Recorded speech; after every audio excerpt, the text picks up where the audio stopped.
I was just shocked by that. And to be honest with you, I should have, when I got back home that night, I should have just stayed my rear end there and not went out again. So just be honest.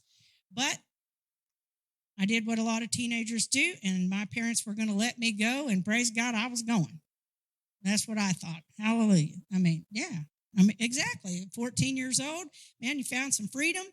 And I wasn't looking for trouble. I wasn't looking to go out and do all these crazy things. And let me tell you something. I'd say that most kids aren't. But unfortunately, what I did was I found myself in a situation with a guy who recognized my vulnerabilities and my ignorance, and he hooked up with that real quick. And the gaslighting began. He would take me places. I would be in situations where people were doing things, and I was so uncomfortable. And he would say, "Oh, don't do that in front of her. You're going to embarrass her. Don't do that. Don't say that. She's uncomfortable with that." And I'm thinking, oh, man, how nice. How nice. This guy's, he really cares about me, and he's not doing this stuff. And he's telling these other people, don't be doing that. Just the whole time, just using that to try to get me to be more and more comfortable with him. I had a big brother.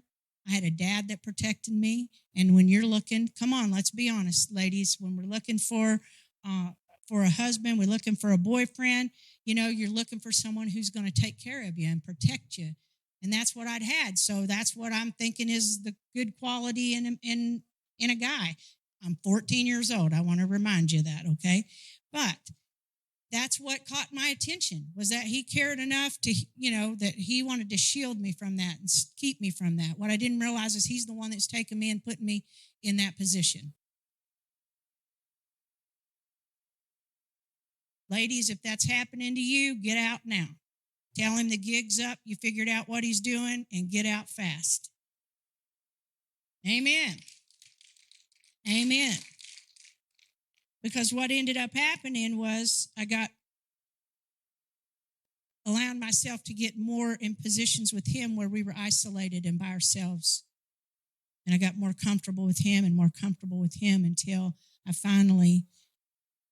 he started making sexual advances, and I finally gave in to that, and I lost my virginity at 14. I never in my life up until then thought that would happen. And immediately, while it was even happening, I felt guilty. I knew it was wrong. I knew this should be reserved for marriage, and that just kept playing over in my head. And that happened a handful more times that happened throughout that summer. And I got up one day and go through the day and realized that I'd missed my monthly period. I'm 14 years old. Guys, this is hard to tell, and I'm sorry.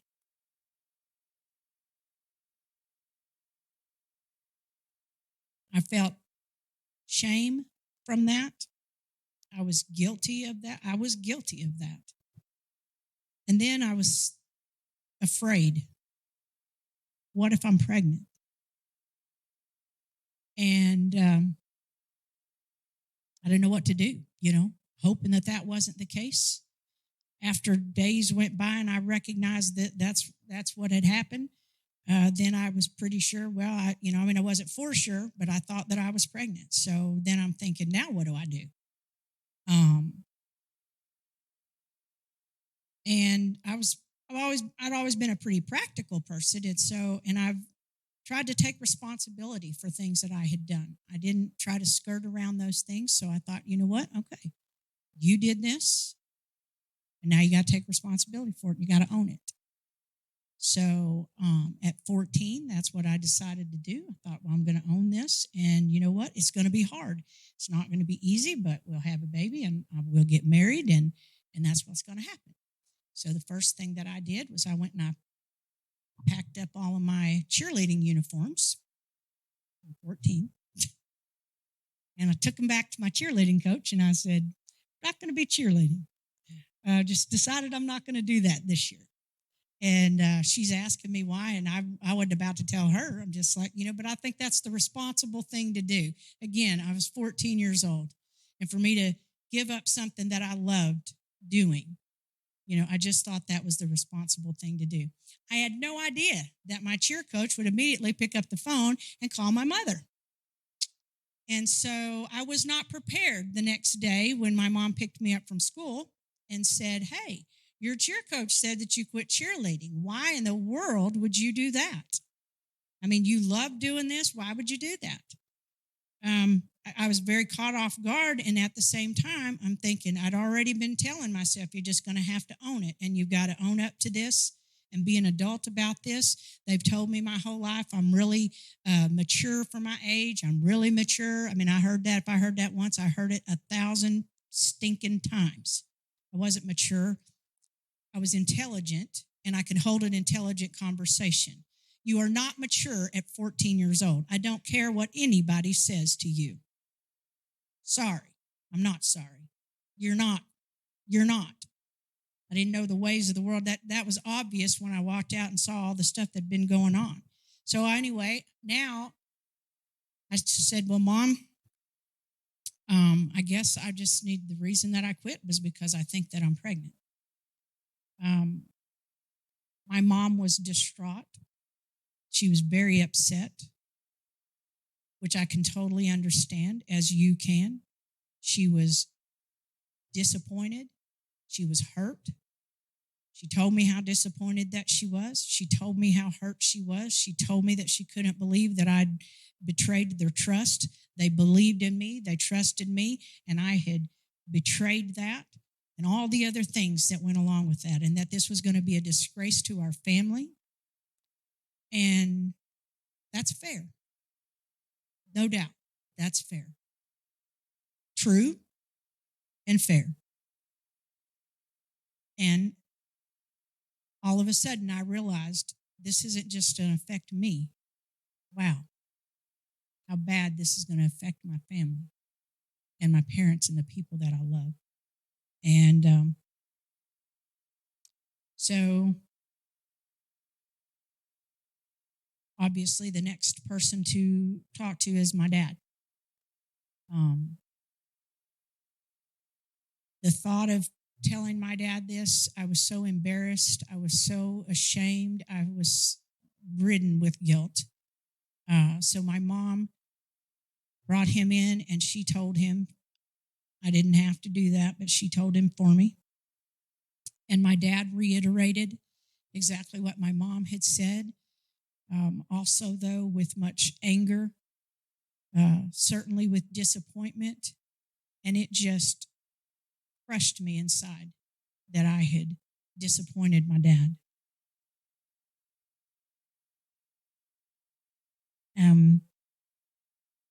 And I'm sure that some of you, many of you, you've been there. You've felt the disappointment, the things that you've done, the stuff that's happened. And so my dad walked off after he got done saying what he was saying, and it just crushed me inside. And those were the last words that my dad would speak to me for about 1.5 years. I was pretty tight with my dad up until then. Not pretty tight. I was very tight with my dad up until then. And that hurt. That and watching him walk off like that it just crushed me even more. What happened next certainly took me by surprise. The rug was pulled out from under me when my mom came to me and she said, "You're not going to school today. You're going with your dad." And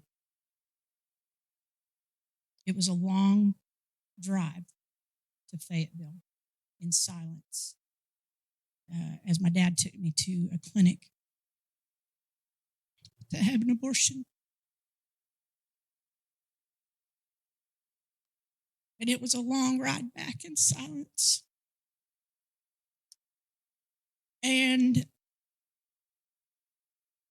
on top of the guilt and the shame and the embarrassment and the disgrace,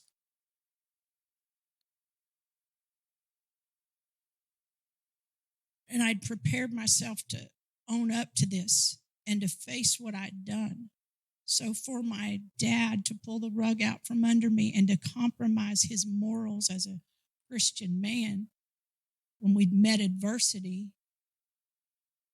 I was devastated, because now what I thought that what we believed was just, it wasn't true. It turned it right upside down. And I couldn't believe that.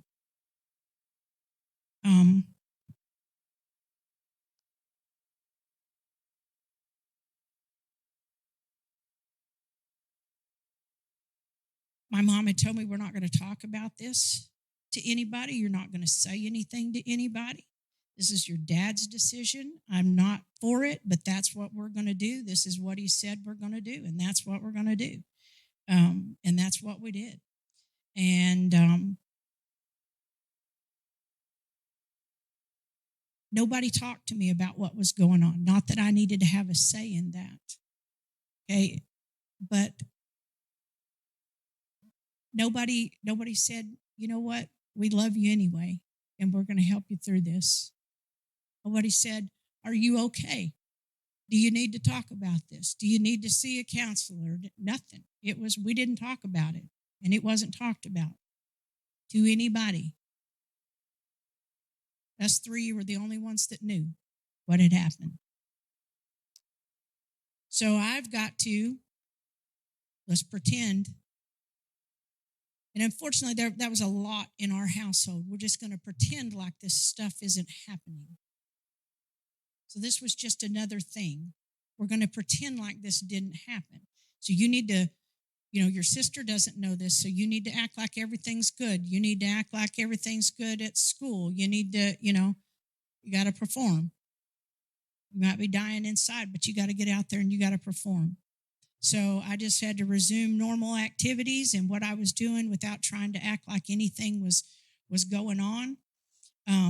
It was so indoctrinated and ingrained in me that my feelings didn't matter, and that my opinions didn't matter, and that my thoughts didn't matter, that it never even crossed my mind to tell my cheer coach or to go to a school counselor or do anything like that.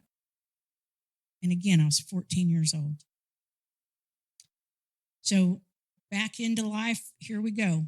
And I'm at my friend's house one day, and I'll back up from that, and I will just tell you that this guy, I had told him, I don't want to see anymore. I'm not going to be going out with you. I'm not going to be going anywhere with you. I don't want to be around you. I didn't tell him what had happened. At the same time, I'd recognized already that he didn't care. It was, by that time, I think my eyes had been opened to what he was in it for.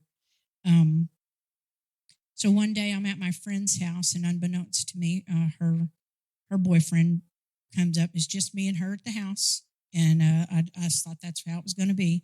And her boyfriend drives up and has got this guy with him.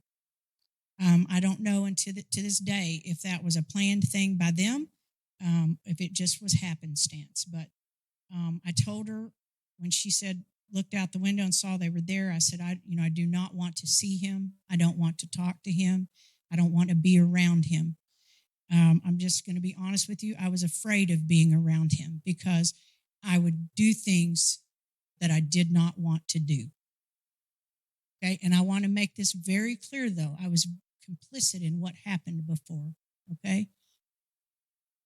I own that. I lost my virginity. I consented to that. But I did not want to be around him because by then I knew that I was being manipulated, and I had a hard time saying no. So she went outside to talk to them, and he decided he was coming in. I'm assuming that she told him that I was there, so he came inside, and he tried to talk to me, and a lot of talking, a lot of try to woo in, and I do love you. I think we ought to be together. This, that, and the other. Again, I am 14, and I just told him no. I said no. I'm not. I don't want, I can't, I don't want to be with you. I'm telling you, the hurt that I was feeling, that's actually what helped me to continue to just say no to him at this point. And I kept saying no, and I kept telling him no, kept telling him, and he kept trying to put his hands on me, and I kept telling him no, and I resisted until he decided that he didn't want to hear no anymore. And I'm not going to get into the details of that. I'm just going to say this. He put me in the floor and he raped me. And while I laid there on the floor crying, he got up and he walked out like nothing happened. Went out there with his buddy and they left. And I was distraught then. I was scared. And I couldn't understand why somebody would do that when I repeatedly said no. I repeatedly said no. I didn't tell my friend. I called my mom and asked her to please come and get me. I went home. I didn't say anything to her. And I cried myself to sleep most nights. And I said, God, I cried out to God and I said, God, why?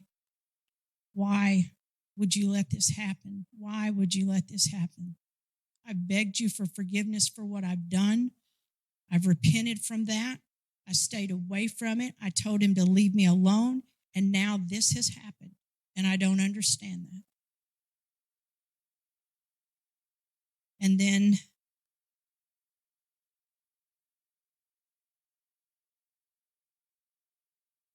a few weeks later, it's like deja vu. And I missed my period.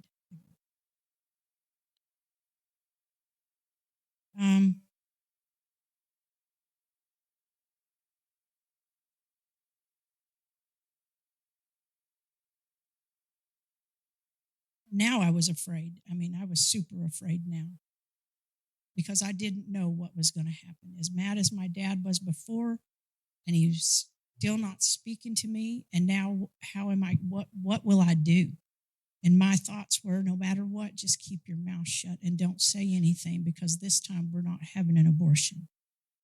At all costs, not going to happen. No matter what.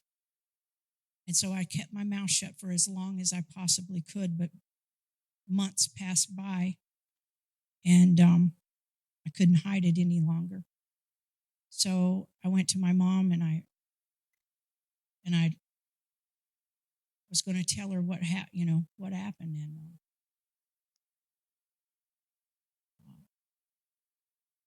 And as I told my mom, she didn't believe me.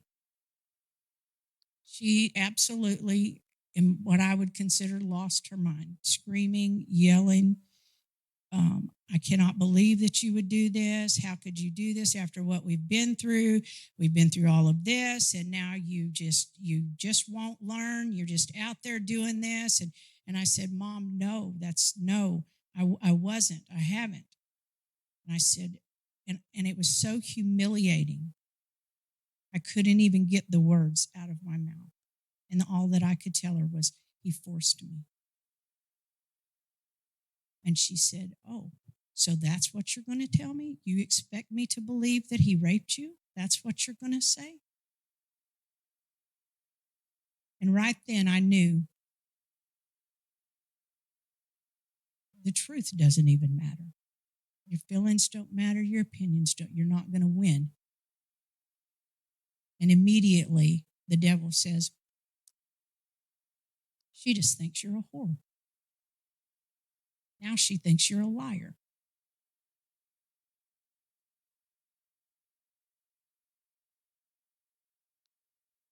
There was a whole lot more screaming and yelling that went on, but I was never allowed to tell her what exactly happened. I did that a year and a half ago. And she started yelling and screaming. She said, you're going to tell your father this time? I'm not telling him.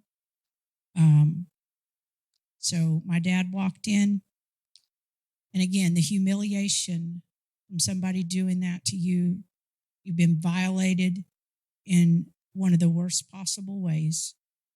And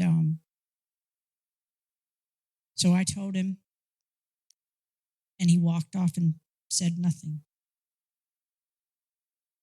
That hurt even more.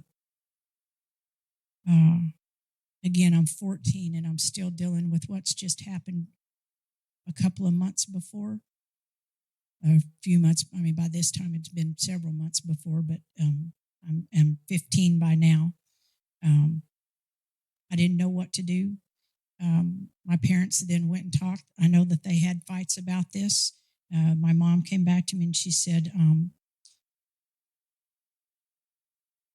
we're not going to say anything about this to anybody. You keep your mouth shut. When school's out, you're going to go live with your brother till the baby's born. The baby's going to be put up for adoption. And that's what your dad has said. And if we don't comply with that, we're out on the street. That was very jarring in and of itself. I think I was I felt worthless. I felt like a piece of trash. I felt like I had been emotionally abandoned. You still got to get out there and perform, though. Nobody knows about this, and that's how we're going to keep it. My sister, who lived in the house with me, did not know this until 2 years ago. So I went to my brother's, spent the summer there. The baby was born. My mom had come to get me, and the baby still hadn't come. But anyways, we'll just get on with that. The baby was born, and I was in the delivery room by myself. And the nurse brought that baby to me, and she asked me if I wanted to hold the baby. And I prayed over that baby, and I said, God, please let her be loved and taken care of by these people who are going to adopt her. And I told the nurse, I said, please tell her parents to let her know that it wasn't that she wasn't wanted, but that I'm doing this out of love. And they took the baby, and that was that. And a couple of days later, I went home from the hospital and went back to our home in Arkansas. And about 4 days later, started school. And we're back to, we're going to pretend like nothing has ever happened. We're not going to talk about this. We're not going to see if you need any counseling. And again, it hurt because nobody said, we love you in spite of it. We still love you. And we want to be there for you. I'm sure that you guys can imagine. And, I spent many nights just crying out to God and saying, Lord, I don't know what to do. And God, please forgive me over and over and over. Forgive me, forgive me, forgive me. I would go to church and I would go to the altar. Lord, forgive me. God, forgive me. And I didn't think that God was doing anything. I didn't think that he heard me. And so when I got home, I thought, you know what? I'll get a job. I got a job, and I thought if I can keep myself busy and if I can do well there and continue to do well in school, maybe at some point my parents will be proud of me, and maybe I can be that daughter that they wanted me to be and that they said that I was going to be. And I worked hard to do that. I worked very, very hard to do that. And I graduated high school with honors. Again, out there performing, making sure that everything looked good. And I want to reference what Brother Jesse had said to me when he was here about being pretty and it not being easy being pretty, because I hid behind. That was my defense. I'd had to go out and smile and pretend that everything was all right and everything was great. And so I hid behind that. And that's what it wasn't easy, being pretty. Nobody knew, but that covered up all the ugliness and all the dark secrets and all the junk that was in there, kept that covered. And it kept people from seeing what was really inside and how much I was falling apart. I kept asking God to forgive me. And you know, there's a song that's called Defender, and there's a part of it. It just gets me. It says, when I thought I lost me, you knew where I left me. I picked up all my pieces, and you reintroduced me to your love. And that is such, I see myself in that because I was so lost. I didn't know what to do. I didn't know where to go. I didn't know. I was just trying to make it on my own. And I had lost me. But God knew where I had left me. And he picked me up, and he did. He picked up every piece that was shattered and that was broken, and he put it back together.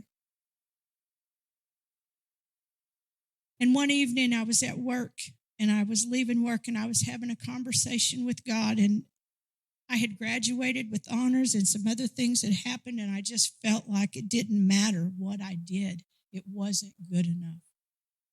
I couldn't be that person. It was never going to be good enough for them. I'd been accepted into some major universities, and I just felt like they made no effort. So I just felt like that it was like, no, you're not worth it. And that's what the devil kept telling me. I'm worthless. You're just a piece of trash. You're junk. They don't love you. They don't care about you. You're a disgrace. Shame just filled my head constantly.